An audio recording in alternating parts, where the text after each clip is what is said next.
when you came to his door, and here's the door, who was laid at his gate. When you came to his gate, when you came to his door, and by the way, laying in one of the previous ones, in one of the previous episodes, laying, etc.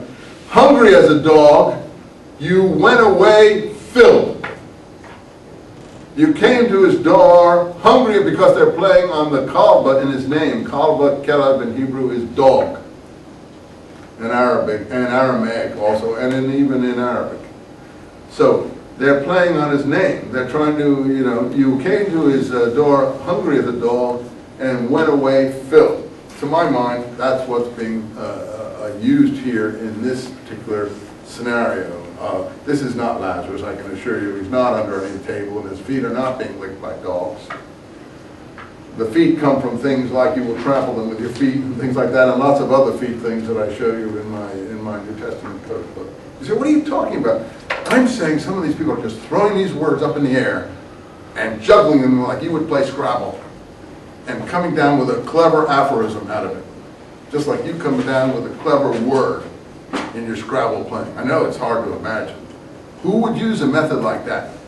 People who knew traditions, who were having fun, who were, marketing God-man stories, and were using sources that they considered ridiculous to begin with anyway, and were, making incredibly interesting, or tantalizing anyway, aphoristic episodes.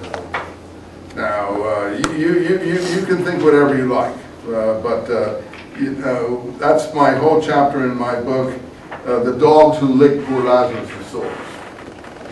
And one of the things I tell you in my book, which I can't cover in this class, in the letter called MMT, this is really secret stuff I'm giving you guys when I'm retiring, so you'll never hear it again, and no one else will give it to you either. So, I'm not worried about that.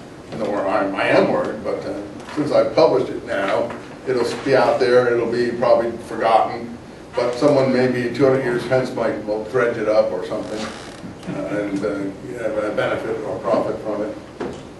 MMT. What's MMT? You guys know the scrolls. You don't know MMT? The letter. The letter, right. The letter that they found in the scrolls that they held back for 35 years, that we were sued for in Jerusalem, and I ended up paying $60,000 in legal fees because the editor of the Biblical Archaeology Review appended it to his publisher's foreword without telling us when we didn't need him to put it in his publisher's foreword because we had all the Hebrew documents in the book, but he wanted lawsuits so that he could raise a stink in his magazine and sell more magazines.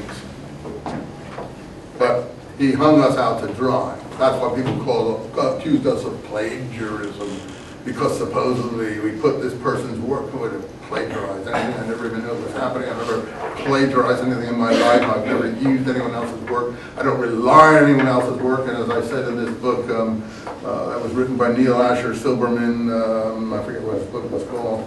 But in any case, he quoted my speech at the New York Academy of Sciences conference.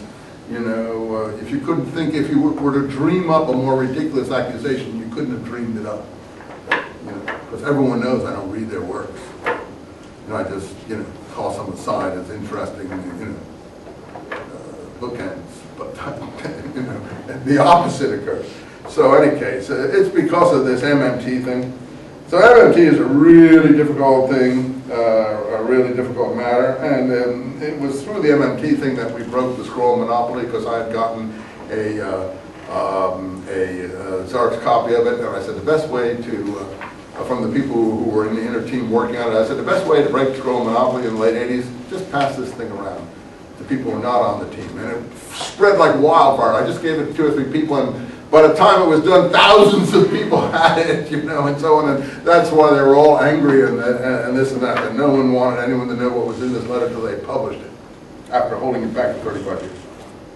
Well, the point is that it's a letter directed to a king someplace.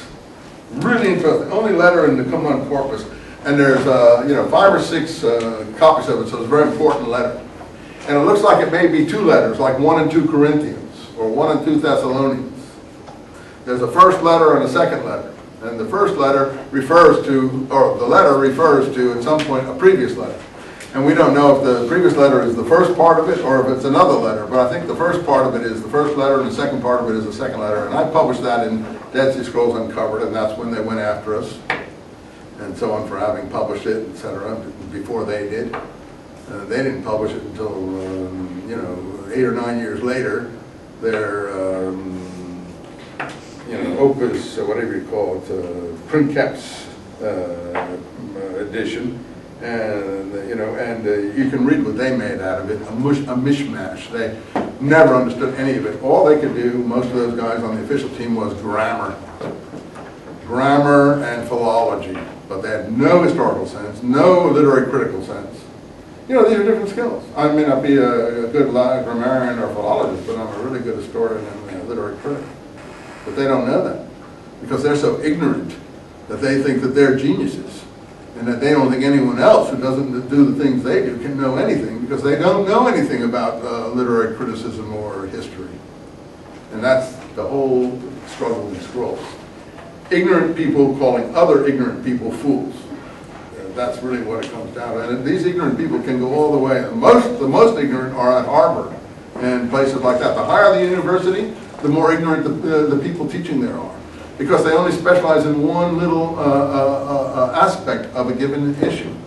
And unless they're really intelligent people, their mind doesn't go across broad avenues of disciplines. So they don't do literary criticism. They have no idea of comparative literary text. They don't have any idea of history. None of them even knew there was a James in early Christian history, though I began to beat on that subject in the 1970s and 80s. They never even heard of him. How can you do Dead Sea Scroll studies and not know the James Christianity group?